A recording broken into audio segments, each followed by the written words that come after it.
할렐루야. 우리는 살아계신 하나님을 믿는 하나님의 자녀들인 줄로 믿습니다. 아멘. 할렐루야. 그래서 오늘 이 시간도 설레임이 있습니다. 왜냐하면 우리 믿는 하나님은 살아계신 하나님이시기 때문에. 아멘. 오늘 주시는 하나님의 말씀 로마서 15장입니다. 로마서가 지금 연초부터 강해 설교를 해서 올 말까지인데 이제 로마서 15장 들어섰습니다. 1절부터 13절까지 말씀을 함께 교독하시고 13절 말씀을 합독하고 그리고 하나님의 말씀을 함께 듣겠습니다. 제가 먼저 1절 시작합니다. 믿음이 강한 우리는 마땅히 믿음이 약한 자의 약점을 담당하고 자기를 기쁘게 하지 아니할 것이라.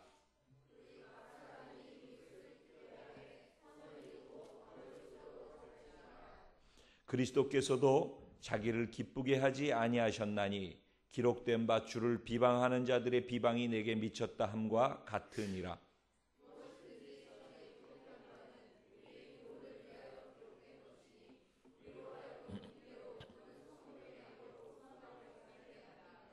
이제 인내와 위로의 하나님이 너희로 그리스도 예수를 본받아 서로 뜻이 같게 하여 주사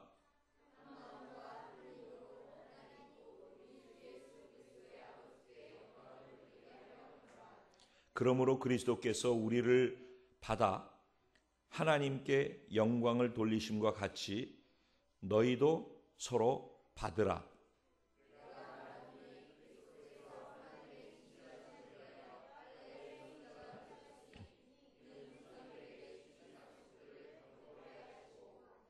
이방인들도 그 긍휼하심으로 말미암아 하나님께 영광을 돌리게 하려 하심이라.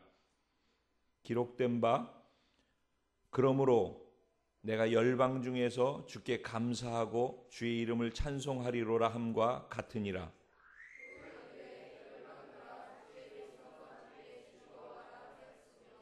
또 모든 열방들아 주를 찬양하며 모든 백성들아 그를 찬송하라 하였으며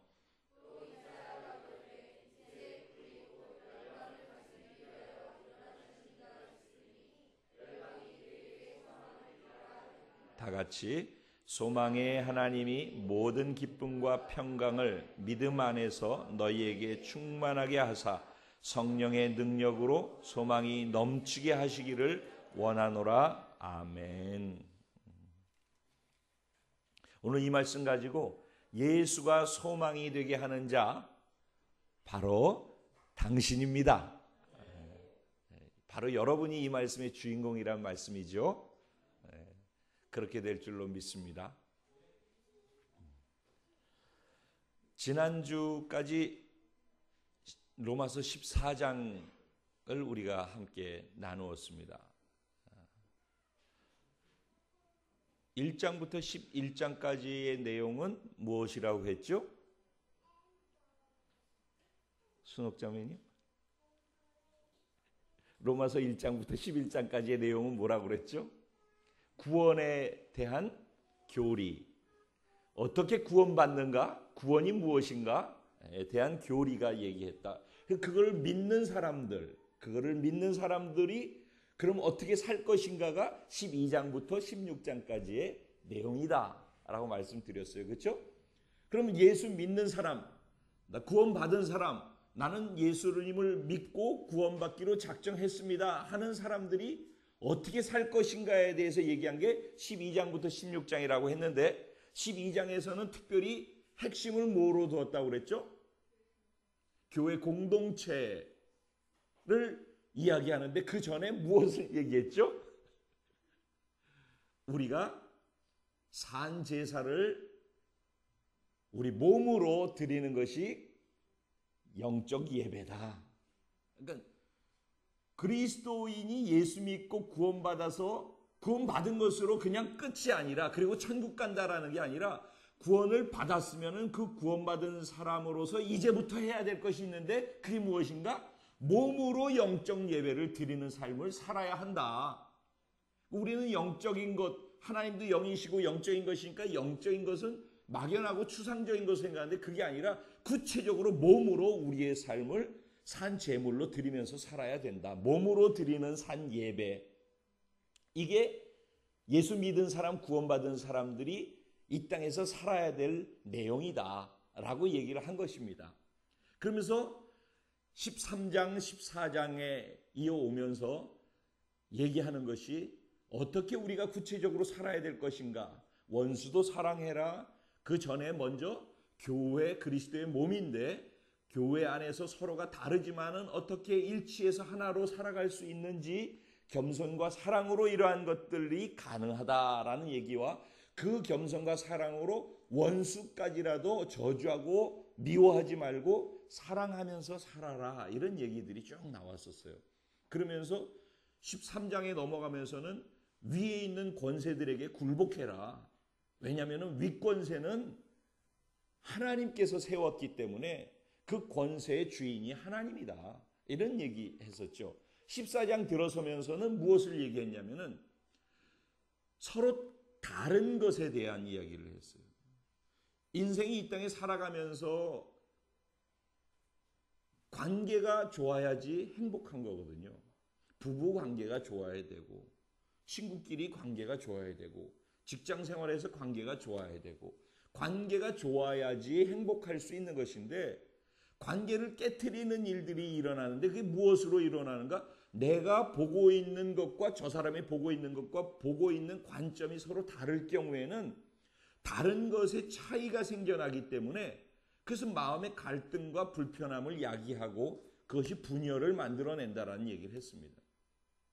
그래서 다른 것은 틀린 것이 아니다, 그냥 차이일 뿐이다라는 얘기를 했어요. 그러면서 비판하지 마라. 서로 다르다고 해서 절대 비판하면 안 된다. 나보다 믿음이 약하다고 해서 업신여기지도 말고, 자기가 뭔지도 모르면서 믿음이 약해서 믿음 큰 사람들이 어떻게 하는가에 대해서 알지도 못하면서 그걸 비판하고 지적하고 그것 때문에 어려워하고 그렇게 하지 마라. 교회 안에서는 서로 간에 살아가면서는 비판하거나 업신여기지 말고 살아야 한다. 이런 얘기들을 갖다 쭉 했었어요. 그렇죠? 그런데 비판하지 말아야 될 이유에 대해서 하나님 뭐라고 말씀하셨어요? 네가 비판하고 있는 그 사람들, 네가 연약하다고 지적하는 그 사람들을 내가 먼저 다 받았어. 내가 목숨 버려서 피 뿌리면서 내가 십자가에 못 박혀 죽고 부활해서 그 사람을 위해서 구원시켜줬고, 그 사람이 나로 말미암아 구원받았거든. 내가 그 사람을 샀단 말이야. 내가 받았는데, 내가 흠이 있고 점이 있고 문제가 있어도 내가 받았는데 왜 네가 뭐라고 그러느냐. 너희들이 뭐라고 그럴 수 없어. 그런 거예요. 일방적으로 하나님의 권위 앞에서 그 권위를 가지고 너희는 비판하지 마. 너희는 그냥 같이 사랑하는 것만 하면 돼. 라고 이야기를 한 것이죠. 그러면서 그래도 기준하고 기준을 세워줬는데 그 기준이 뭐라고 그랬죠? 내가 하는 거 모든 원칙을 주님을 위해서 하고 있는 게 맞나? 내가 하나님께 이것을 하는 걸 통해서 감사할 수 있는 조건이 되겠는가? 이런 것들을 생각해 보라고 그랬었죠. 그렇죠? 네, 그래서 이걸 얘기하면서 생명나무에 대한 얘기를 했었어요. 이렇게 비판하고 지적하고 옳다 그르다 하는 것, 그 유혹에 빠진 이유가 무엇 때문이라고 그랬죠? 선악과를 먹은 후손들이기 때문에 본성이 자신도 모르게 선과 악을 구분하고 싶어하고 내가 알고 있는 것 같고 옳고 그렇다라고 나누고 싶어 하는 것이 우리 본성이라는 거예요. 가만히 있어도 우리는 그쪽으로 간다는 거예요. 그 유혹을 받는다는 거예요. 근데 우리는 그것 하면은 죽는다는 거예요. 선악과를 따먹는 순간에 우리는 저주 가운데 들어갔고 질병과 고통과 눈물과 절망과 우리가 아무것도 할 수 없는 악구조 속에서 살아가게끔 되어졌거든요. 선악과 열매를 따먹으면은 결과가 그래요. 그런데도 불구하고 우리는 자꾸 옳고 그름을 구분하려고 그래요. 부부끼리 옳고 그름을 구분하는 순간에 그래서 성격 차가 나오는 것이고, 그래서 이혼 사례의 대부분은 성격 차 때문이라고 얘기를 하잖아요. 그러니까 옳고 그름을 나누고 다른 것을 인해서 시작되어지는 것이거든요. 그게 선악과의 열매를 따먹은 후손의 본능적인 선택인 것이에요. 근데 우리는 뭘 먹어야 돼요? 예수 안에서 다시 태어난 우리들은 뭘 먹어야 된다고요? 생명나무를 먹어야 돼요. 생명나무의 특징은 뭐라고요? 살리고 세우고 살리고 세우고. 우리는 그것밖에 없어요. 우리는 뭘 하든지 말을 하든지 생각을 하든지 기도를 하든지 뭘 하든지 누구를 만나든지 지금 내 앞에 있는 사람은 하나님이 나를 통해서 지금 이 사람을 살리라고. 아멘. 하나님이 나를 통해서 이 사람을 지금 세우라고. 그래서 내가 이 땅에 지금 살아있고 숨쉬고 있다. 만약에 이 이유 아니라면은 지금 천국 가면 된다. 굳이 여기에 버벅거리고 있을 이유가 사실은 없는 거예요. 계속 생명나무를 먹고 생명나무 열매를 맺으라는 거예요. 나를 또 먹는 자들이 살아나는 일들이 생기도록 하라는 거예요. 근데 그 원리를 얘기하면서 지난주에 이제 14장 후반부에 뭘 더 강조를 했죠? 좀 더 구체적인 생명나무 원리에 대한 얘기를 했어요. 그렇죠? 생각 다 나시죠? 참 신기해요. 잊어버렸던 것이 솔솔 생각이 나요. 왜 강해이기 때문에 제가 그냥 일반 설교가 아니라 성경을 이해하면서 그리고 그 안에 주시는 은혜를 함께 나누려고 하고 있습니다. 하나님께서 지난주에는 뭘 말씀하셨느냐? 그런즉이 뭐라고요? 1절부터 12절까지 지금까지 얘기한 이런 내용들을 다 네가 알고 받는다라고 한다면 그런즉 이제는 다시는 서로 비판하지 마라. 이게 다시 한번 못을 박는 거예요. 비판하지 마. 절대. 들으셨죠, 여러분? 절대 비판하지 마. 이렇게 얘기를 강조하는 거예요. 그리고 비판하는 것은 뭘 하는 거라고 그랬어요? 부딪히는 것과 거치는 것이 된다는 거예요. 다른 말로 본문의 의미를 원어로 표현하면은 네가 장애물이 되고 연약한 사람들이 덫에 걸려서 넘어지게 하는 덫이 된다라는 것이에요. 절대 다른 연약한 사람들이 너 때문에 걸려 넘어지는 장애물 역할을 하지 마라 라고 얘기를 하는 거예요. 그러면서 원리를 두 개를 줬어요. 뭐 얘기했다고 그랬죠? 예수 안에서 알고 확신하는 것들을 분별하면서 행하는 것을 뭐라고 했다고요? 믿음이라고 얘기를 했어요. 그러니까 예수 안에서요. 이 예수가 뭐예요? 생명나무 원리 안에서란 얘기인 거예요. 네? 생명나무 원리 안에서 믿음으로 내가 알고 있는 것을 행하라는 거예요. 그래서 내가 예수 안에서 행한다고 할 때 내가 하는 이것을 통해서 이 사람이 살아날까?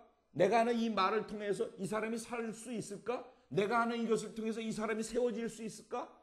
집에서도 내 자녀에게 얘기하는 이 얘기를 통해서 내 자녀가 살아날 수 있을까? 내가 이 말 하면은 내 자녀가 세워져 갈 수 있을까? 내 아내가 내가 이렇게 표현하면 내 아내가 제대로 잘 서서 갈 수 있을까? 세워질 수 있을까? 내 남편이 내가 이렇게 표현하면 이 사람이 살아날 수 있을까? 이 사람이 더 건강하게 세워져 갈 수 있을까? 원리를 그 안에서 보라는 거예요. 주 예수 안에서 그것을 보고 그것을 그렇게 적용해 나가 보라는 것이에요. 이렇게 해 나갈 때 또 다른 원리를 줬는데 그게 뭐예요? 화목하게 할 수 있는 결과를 맺는가 보라고 그랬어요. 내가 하는 이것을 통해서 화목이 깨어지겠는가? 화목하게 되겠는가? 이걸 기준으로 보라고 그랬어요. 그렇죠? 내가 살리는 것이라고 하면서 하는데 내가 이 사람을 살려야지, 내가 이거 하면 살아나야지 하고 하는데 하기만 하면 깨져. 하기만 하면 그 사람하고 관계가 깨져. 이건 뭐예요? 문제가 있는 거죠, 뭔지? 그러면은 주 예수 안에서 하라고 하는 그 내용에 무엇이 잘못됐는지를 찾아봐야 된다는 거예요. 화목을 이루기 위해서. 그리고 서로에게 유익되고 하나님 나라에 유익되기 위해서 한다는 것이었어요. 그리고 또 하나는 뭐예요? 사랑으로 하는지 보라는 거예요.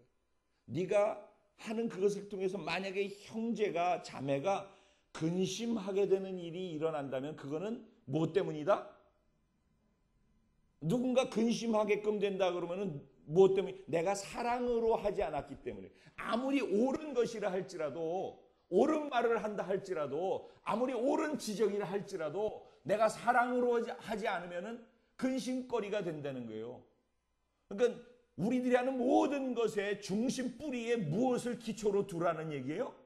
사랑을 기초로 두라는. 내가 옳은 것을 내가 알고 있는 것을 가르쳐 주기 위해서 얘기하는 것인지, 아니면은 내가 사랑하기 때문에 사랑으로 이 사람을 살리기 위해서 하는 것인지, 이걸 잘 구분해야 된다는 것이에요.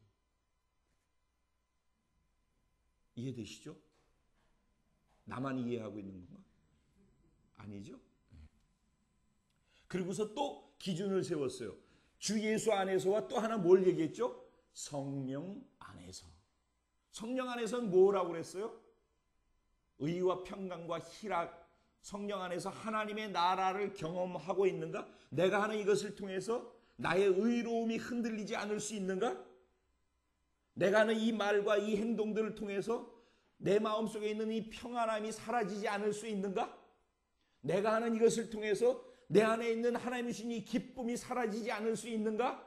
이거 확인해 보라는 거예요.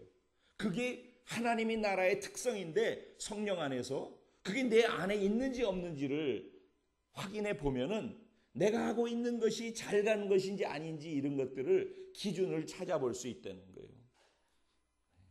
그래서 생명나무와 생명나무 원리로 살아야 합니다라는 얘기를 했어요. 그 말을 이어서 오늘 이제 15절 말씀에 뭐라고 얘기를 하면서 시작합니까? 15절. 이제는 노골적으로 누구에게 강조하는 얘기를 하는 거예요? 믿음이 강한 자를 향하여서 지금 이야기를 하기 시작하는 거예요. 이제 믿음이 강한 자들아 잘 들어라.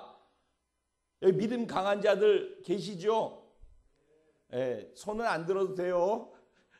그렇지만 귀로 다 들으시죠? 예, 믿음 강한 자들을 잘 들으시기 바랍니다. 믿음 강한 자들의 특징이 여기에서 나와 있어요.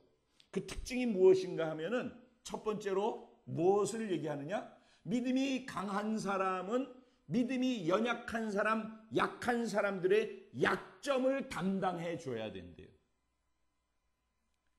이건 세상적인 원리하고는 달라요. 세상은 어떻게 하냐면은 힘이 있고 강한 사람이 약한 사람을 잡아먹죠. 약육 강식의 세계 아닙니까? 동물의 세계, 동물의 왕국. 다 그렇지 않아요? 힘 있는 게 약한 것을 잡아먹죠. 그래야지 생존이 가능하죠. 우리는 인간은 인간이지만 또 동물적인 요소가 있기 때문에 죄성과 더불어서 그렇게 우리는 가만히 있으면 그렇게 살아가게 돼 있어요. 그래서 힘 있는 사람은요, 재물이 있다, 돈이 있다, 아니면 재능이 있다, 기술이 있다, 뭐 등등 힘이 어쨌든 있다, 내가 가지고 있는 어떤가 뭔가가 있다라고 할 때, 다른 사람보다 더 낫다라고 할 때 그 나은 것으로 말미암아서 이 힘이 들어가죠. 그 자랑거리가 되어집니다. 근데 이 정도면 괜찮아요. 다른 사람이 나보다 부족하다 싶을 때 다른 사람이 약점을 보게 되거든요. 그러면 약점을 가지고 사람들은 이용해요. 그리고 그 약점을 이렇게 후벼 팝니다. 그래서 들추어내죠. 근데 그냥 들추어내는 게 아니라 그 약점을 가지고 농담거리를 만들어요.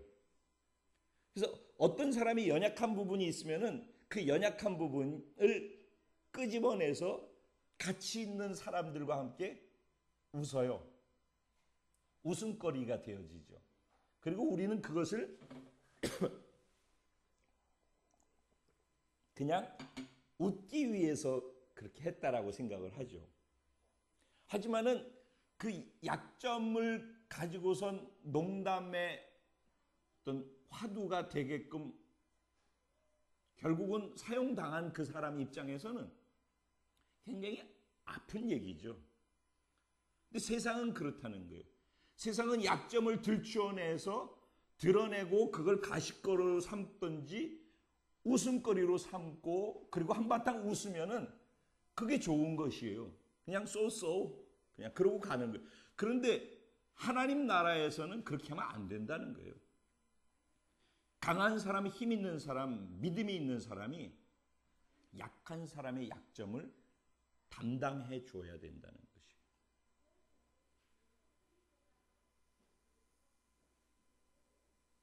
여러분 주변에 약한 사람이 누구입니까?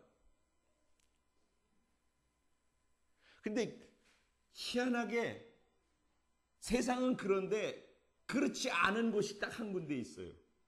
그게 어디냐? 가정이에요, 가정. 가정에서는 약한 사람을 우스갯거리로 여기고 농담거리, 가십거리로 여기지 않아요. 가정에서는 약한 사람이 우대를 받아요. 가정에서 누가 제일 돌봄을 받죠? 막 태어난 아기죠. 교회에서도 아기들이 가장 우대를 받죠. 예배 시간에 다 이렇게 말씀 듣고 있는데 다다다 뛰어나와서 여기 와가지고 뭐 목사님 이렇게 하고서 있으면은 아이고 모두가 다 아이고 그러는데 그거 뭐라고 그런 사람은 없어요. 왜? 아기니까. 예배 시간에 울어도 뭐라고 그런 사람 없어요. 왜? 아기니까. 그러니까 아기는 돌봄을 받아야 될 대상이라는 것을, 용납받아야 될 대상이라는 것을 적어도 다 안단 말이에요. 특별히 가족들끼리는 더 그런 거예요. 가족 안에 연약한 사람, 불편한 사람, 또 지체가 불편한 사람이 있다 하면은 그 사람이 제일 우대를 받고 대우를 받고 그렇게 가죠. 그걸 가지고 가족이 있으면서 막 너 잘 못하지 하고서 놀리고 그러는 사람은 가족 안에서는 없죠. 교회 공동체는 예수님 안에서 가족이라고 얘기를 하죠. 그렇기 때문에 세상 사람들의 원리와는 다른 것입니다.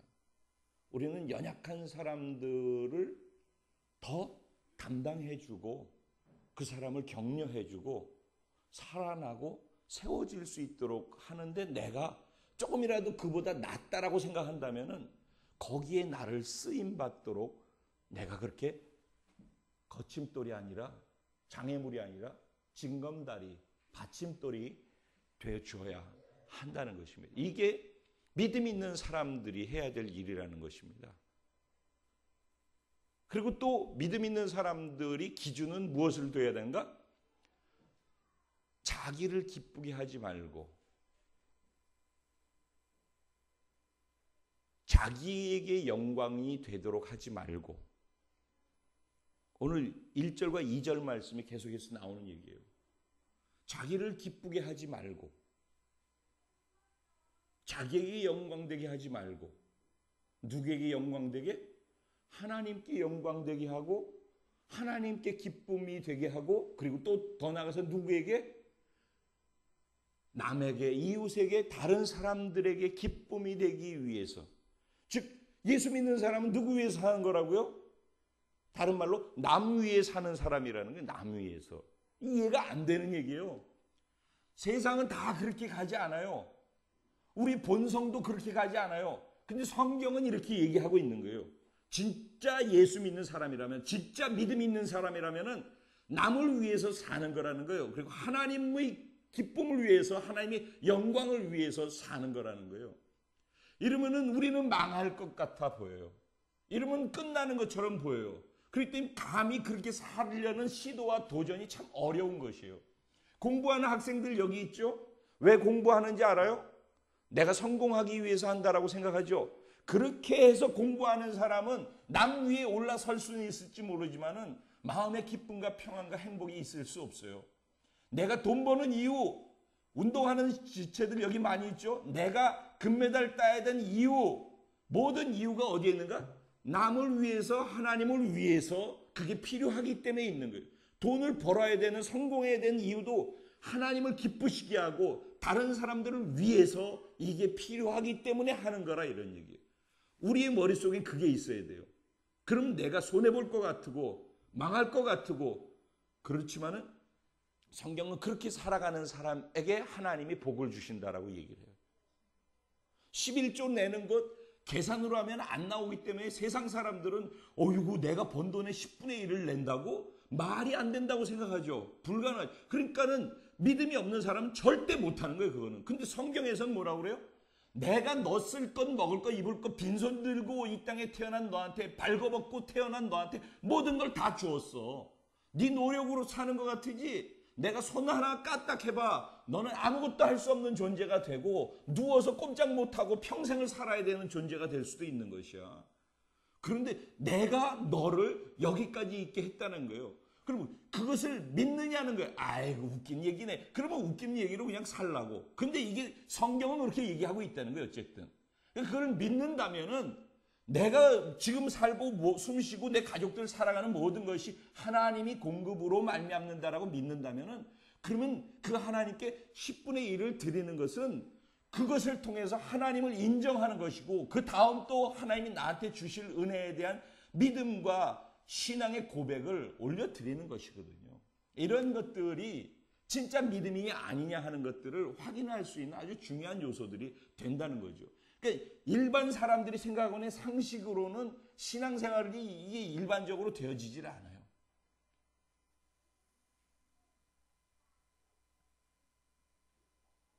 오른뺨을 때리면 아유 너무 세게 때렸네. 왼뺨도 돌려대서 또 맞으라고 그러잖아요. 이게 뭐 맞는 얘기입니까? 세상 사람들이 얘기하는 것 속에서는 있을 수 없는 얘기라니까요. 불가능한 얘기라니까요. 근데 성경은 그걸 요구하는 거예요. 왜? 그게 복이라고 얘기를 한다니까. 그게 믿거나 말거나. 성경은 그렇게 얘기를 한다니까. 그러니까 내가 하나님을 믿습니다라고 할 때는 그 하나님이 이게 복이야라고 하는 것도 믿어야죠. 근데 성경을 믿습니다. 그래서 나는 구원을 받습니다 라고 하는데 하나님이 그래 그러면은 이걸 해야지 네가 복이야. 세상 사람은 다 오른쪽으로 가지만 넌 왼쪽으로 가. 세상 사람 다 넓은 길로 가고 쉬운 길로 가고 편한 길로 가지만 너는 어렵고 힘들고 좁은 길로 가 라고 말씀하신단 말이죠. 그런데 뭘 선택하느냐? 그게 내 믿음이지. 나 예수 믿고 구원받았습니다 하고 교회 왔다 갔다 하는 거 그게 믿음이 아니라는 거예요. 믿음은 생활이라니까. 믿음은 믿음의 고백을 삶을 통해 내가 보이는 것이 그게 믿음을 표현하는 행위라니까. 믿음은 추상적인 것이 아니라는 거예요. 우리는 믿음을 굉장히 추상적으로 생각해요. 왜? 우리가 믿는 하나님이 보이지 않고 영이시니까 추상적으로 생각해요. 그런데 그런 거 아니라니까. 하나님을 그렇게 생각하고서 구원도 막연하게, 내 믿음이 막연한데 하나님도 막연한데 내 구원도 막연한 거예요. 그러니까 구원 받았다라고 하는 것도 실체가 없는 것일 수 있단 말이죠. 하지만은 이걸 진짜로 믿는다면은, 그리고 내 행동이 믿음의 행동을 보인다면은 내 구원도 확실한 것이고 내게 주신 약속된 하나님의 복도 확실한 거라는 거예요. 아멘. 이거를 믿겠느냐는 거예요. 이거를 신앙이라고 하는 것은. 저는 믿겠습니다. 저는 믿겠습니다. 이런 것이죠.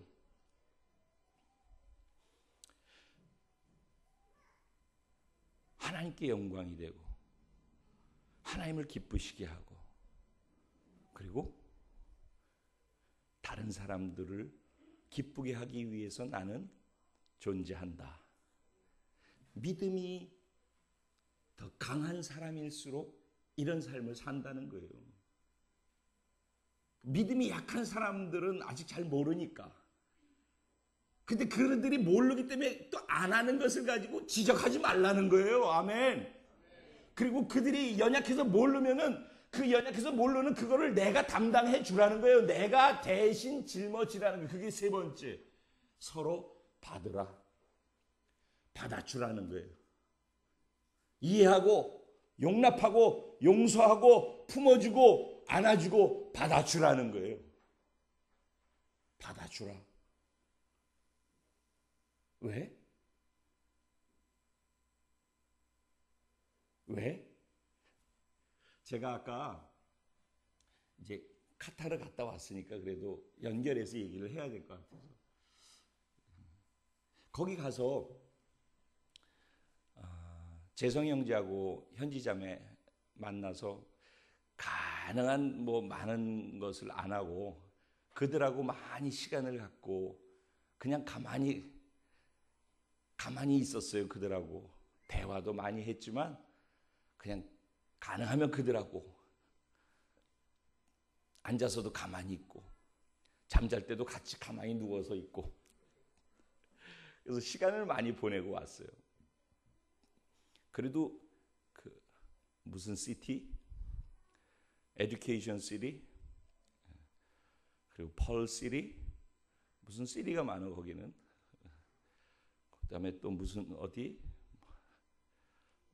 빌라 로즈? 뭐 어쨌든 쇼핑몰 같은 데만 이렇게 걸어 다니고 그리고선 걷다가 앉아가지고선 또 커피 마시고 한 5시간 앉아서 얘기하고 그러니까 거의 시간이 그렇게 갔어요.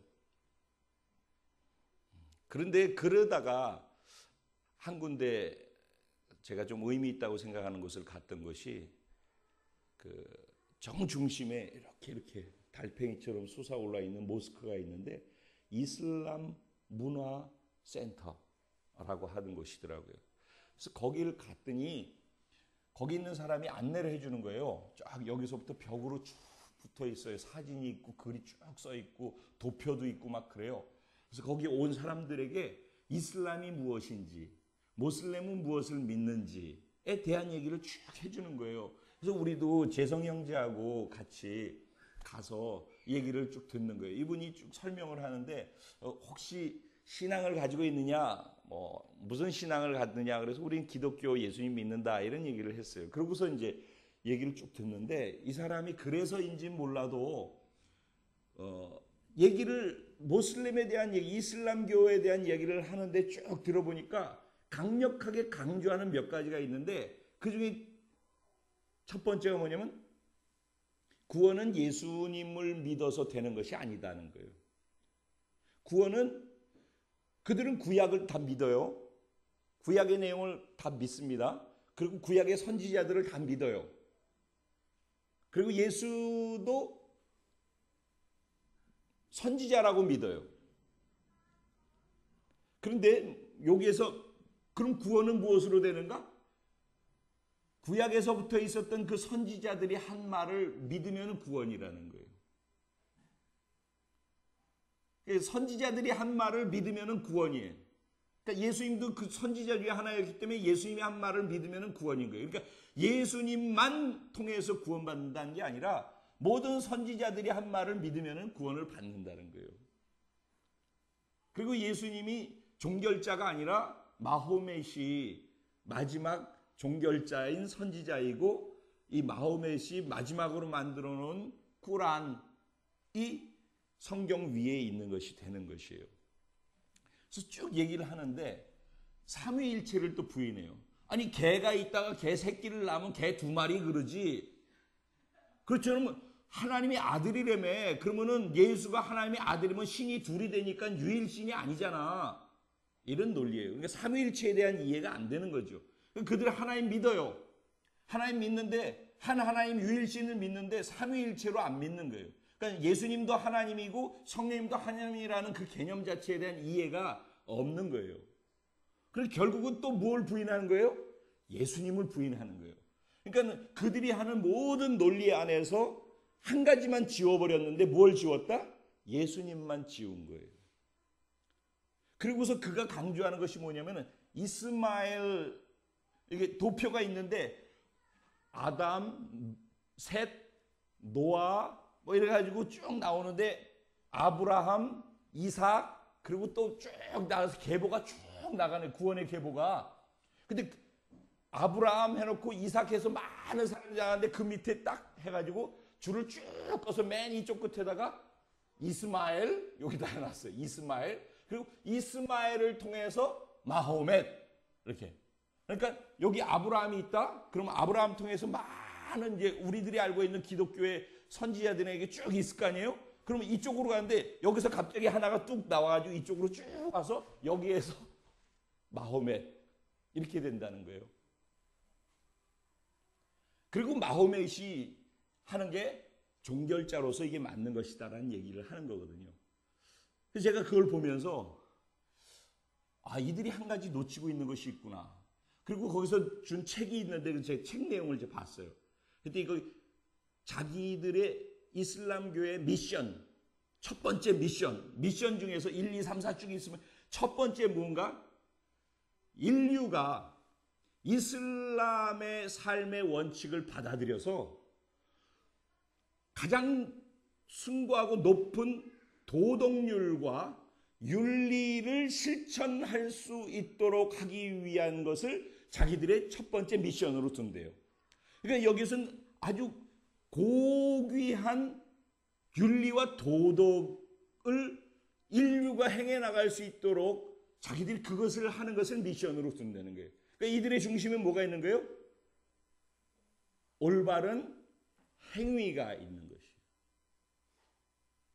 이들의 중심에, 신앙의 중심에. 근데 이게 뭐가 문제가 되느냐? 이스마엘이 바로 그런 거예요. 올바른 행위는 누구로부터 오는 거예요? 자기의 노력으로부터 오는 것이죠. 이스마엘은 누구예요? 이스마엘의 뿌리가 뭐예요?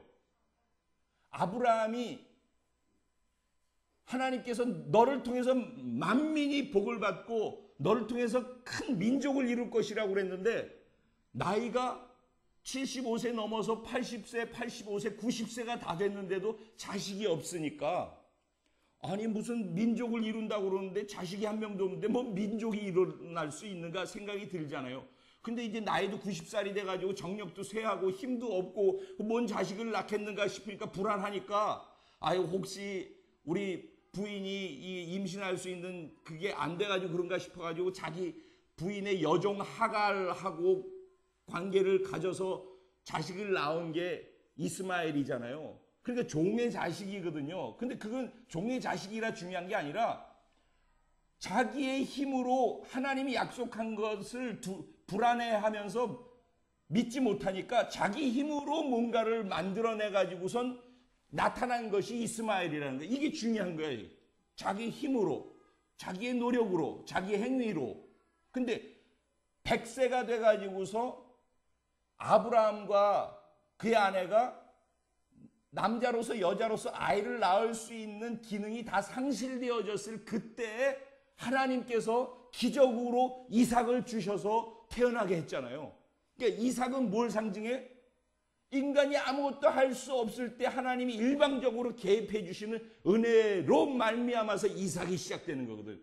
그러니까 우리의 구원은 은혜로 말미암아서 시작되는 거란 말이에요. 근데 이스마엘은 무엇을 강조했어요?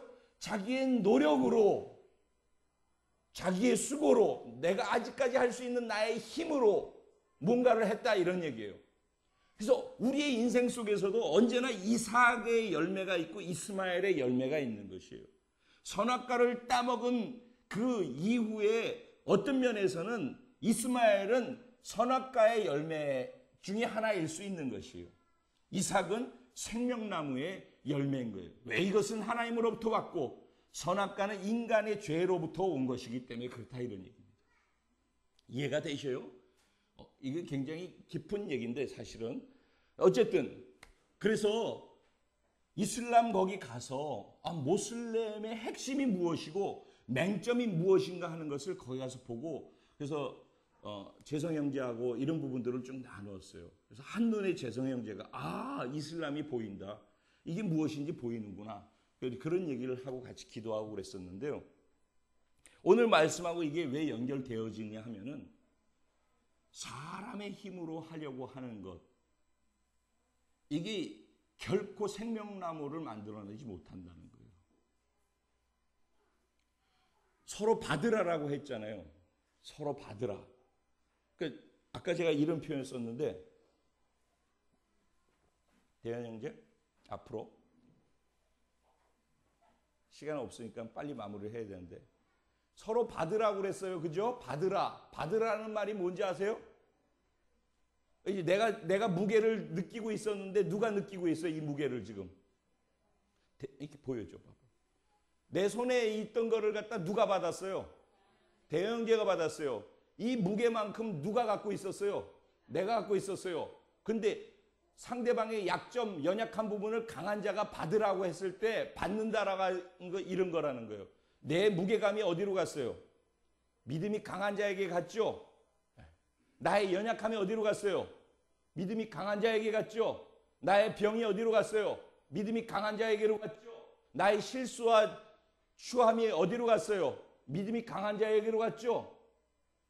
내가 할 수 없는 것, 내가 부족하고 연약하고 내가 지적받아 마땅한 것, 내가 사람들한테 손가락질 받아야 마땅한 것, 내 죄 어디로 갔어요? 믿음이 강한 자에게 가는 거라는 겁니다. 이게 믿음이 강한 자가 이 약한 자를 지적하고 너는 잘못했어, 넌 그렇게 하면 안 되라고 옳고 그름을 지적받는 용도로 쓰이는 것이 아니라 강한 자가 이것을 감당해주고 받아주게 하기 위해서 약한 자의 약점이 있다라는 것입니다. 아멘. 이게 감사합니다. 이게 너무너무 중요한 것이에요. 이게 너무너무 중요한 거예요. 이거를 왜 지금 얘기를 했느냐? 이렇게 하는 것이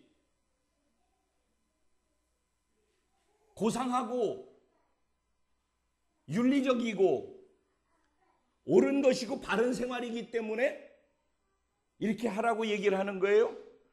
우리는 이렇게 듣는다는 거예요. 근데 오늘 본문은 도덕과 윤리와 바른 생활 고상한 것이기 때문에 이렇게 하라는 것이 아니라는 거예요. 3절에 뭐라고 얘기를 하는가? 예수님이 그렇게 하셨기 때문이라는 거예요. 그러니까 우리가 이렇게 하는 것의 기준은 무엇 때문이다? 올바른 삶을 살기 위해서가 아니라, 도덕과 윤리를 지키기 위해서가 아니라 예수님이 그렇게 하셨기 때문이라는 거예요. 예수가 그렇게 했으니까 예수 믿어서 예수님과 연합됐다라고 늘 얘기를 하는데, 연합되어 있는 우리도 그렇게 해야 된다는 거예요.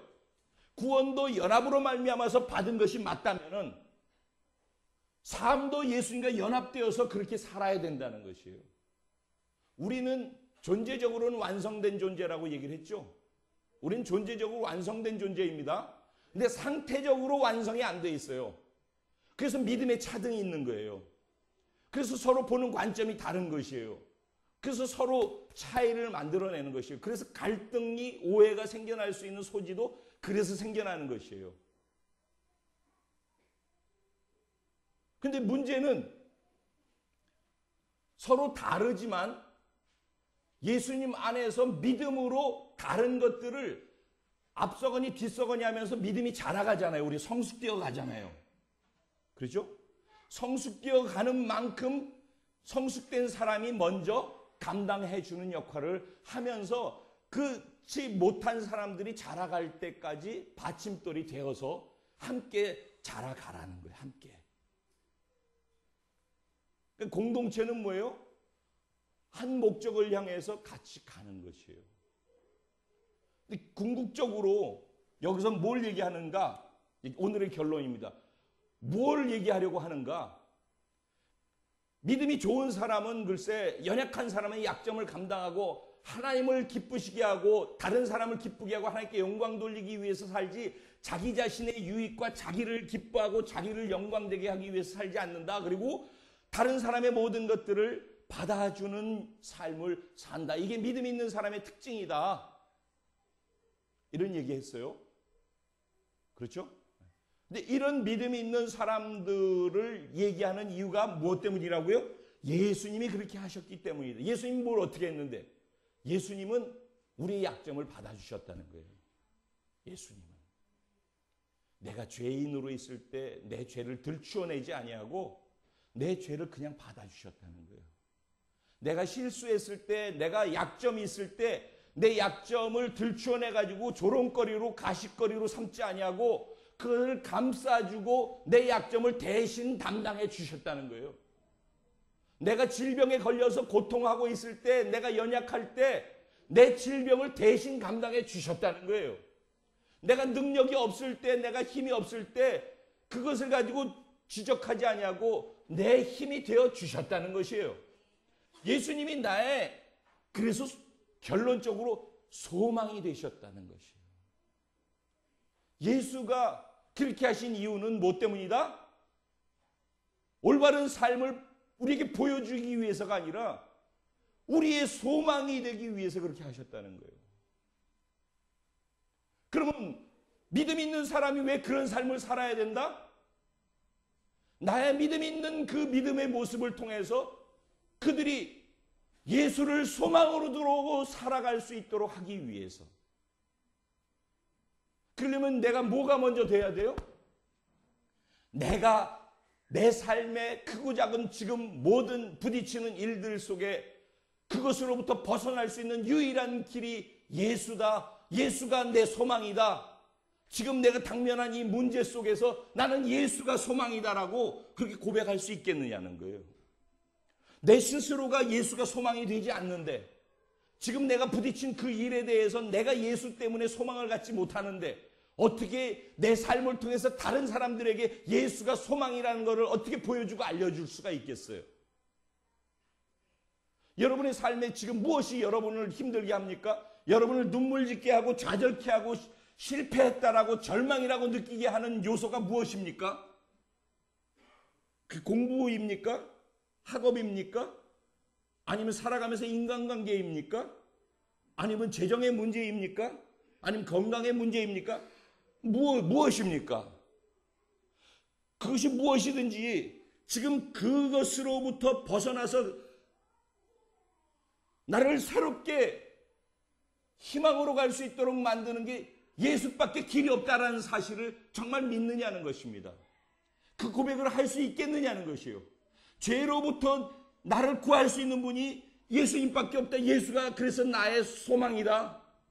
나의 병을 치료하실 수 있는 분도 예수님밖에 없기 때문에 예수가 나의 소망이다.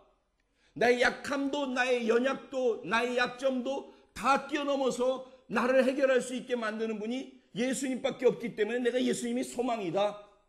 내가 이런 고백들을 할 수 있느냐는 거예요. 내 죽음의 문제 앞에 놓였을 때 사람들이 그것을 갖고 두려워하지만 난 예수 때문에 소망이 있어서 죽음도 두렵지 않다라고 그 당당하게 내가 믿고 고백할 수 있겠느냐는 것이에요. 내 삶에 어떤 요소가 되든지 어떤 종류가 되든지 그것으로부터 예수님 때문에 소망을 갖고 거기서 벗어날 수 있다. 그것에서부터 자유함을 얻을 수 있다. 그렇게 할 수 있는 사람이라면은 믿음 있는 사람이라는 거예요. 예수만이 진정 나의 소망이라는 것을 내 삶에서 진심으로 믿고 고백할 수 있는 사람, 믿음이 있는 사람이라는 것이고, 그 믿음이 있는 사람은 그런 예수를 소망으로 두는 것처럼 내 삶을 통해서 또 다른 사람이 연약함 속에 빠져 있을 때, 죄 가운데 있을 때, 질병 가운데 있을 때, 좌절과 절망 속에 있을 때 나를 통해 나를 보고 예수를 만나 예수를 소망으로 두게끔 만드는 역할을 할 수 있게 된다는 것이에요. 그리고 그것을 하라는 것이에요. 그게 믿음 있는 사람들에게 오늘 말씀이 요구하고 있는 것이에요. 어떤 행위를 해서 옳은 것을 하라는 데 초점이 있는 것이 아니라 네가 예수를 소망으로 두냐? 그러면 예수를 다른 사람도 소망으로 두고 갈 수 있도록 네가 예수를 보여주는 연합된 자로서의 삶을 믿음, 소망, 사랑으로 드러내 보일 수 있겠느냐 하는 거예요. 그래서 너를 보면서 예수를 소망할 수 있겠느냐는 것이에요. 이게 오늘 말씀의 굉장히 중요한 핵심이 되는 것입니다. 여러분, 예수가 소망입니다. 여러분을 절망케 하는 것이 무엇입니까? 정말 거기에서 벗어나고 싶으십니까? 오늘 말씀 어려워서 저는 처음 잘 모르는 사람들이 처음 와서 무슨 소리인지 잘 모르겠어요. 이런 분도 계실 수 있어요. 아무것도 몰라도 좋아요. 그런데 한 가지 잊어버리지 마세요. 지금 여러분을 절망케 하는 그곳에서 일어날 수 있게 만드는 유일한 분이 예수입니다. 이거 믿고 그 예수를 소망할 수 있겠습니까? 오늘 말씀의 핵심은 이것입니다. 예수를 소망하십시오. 예수를 소망하는 자가 예수님을 통해서 지금 절망의 자리에서 옮겨질 수 있게 되기 때문입니다. 할렐루야. 믿으시길 주님의 이름으로 축원합니다. 예수님이 저의 소망입니다. 저를 통해 여러분들이 예수를 보았으면 좋겠습니다. 바울은 너무 자신 있고 담대하게 내가 예수를 본받은 것처럼 너희는 나를 본받는 자가 되라. 감히 저도 그런 고백을 하고 싶습니다. 여러분, 여러분의 삶에 예수가 소망이 되십시오. 여기 소망이라 하면 코앞에 어떤 것들을 보고 하는 것이 아니라 영원한 것을 보고서 절대 사라지지 아니하는, 지워지지 아니하는 것을 뜻하는 말이기도 합니다. 오늘 말씀 생각하면서 같이 기도하죠. 오늘 이 예배를 드리면서 이것 놓치지 않으면 오늘 예배 성공하는 것입니다. 말씀으로 내게 임하신 하나님을 오늘 만나는 것입니다. 무엇? 나는 지금 나를 절망케 하고 있는 이 문제에서 예수가 소망이라고 고백할 수 있겠는가? 그래서 내 묶여있고 답답하고 그늘지고 염려, 근심, 걱정, 두려움, 불안, 초조함 속에서 과연 벗어날 수 있겠는가? 벗어날 수 있다면 그것은 예수님이 나의 소망이기 때문임을 우리가 확인할 수 있는 것입니다. 그것을 한번 확인하면서 하나님께 나아가시기 바랍니다. 난 정말 예수가 소망이 되고 그렇게 살고 싶어요. 나를 통해서, 나의 삶을 통해서 소망 없이 절망 가운데 있는 사람들이 예수를 만나고 예수를 또 소망으로 두고 살아갈 수 있도록 내가 그렇게 예수를 보여주는 소망의 통로가 되고 싶어요. 하나님, 나를 그렇게 써주시고 변화시켜 주세요. 오늘 그 소망의 하나님을 내가 만나길 원합니다. 오늘 본문에는 오직 성령으로 말미암아서 이게 가능하다라고 13절에 얘기를 하고 있어요. 여러분, 성령의 능력을 사모하시기 바랍니다. 성령의 능력이 하나님의 소망을 넘치게 만들어 주기 때문입니다.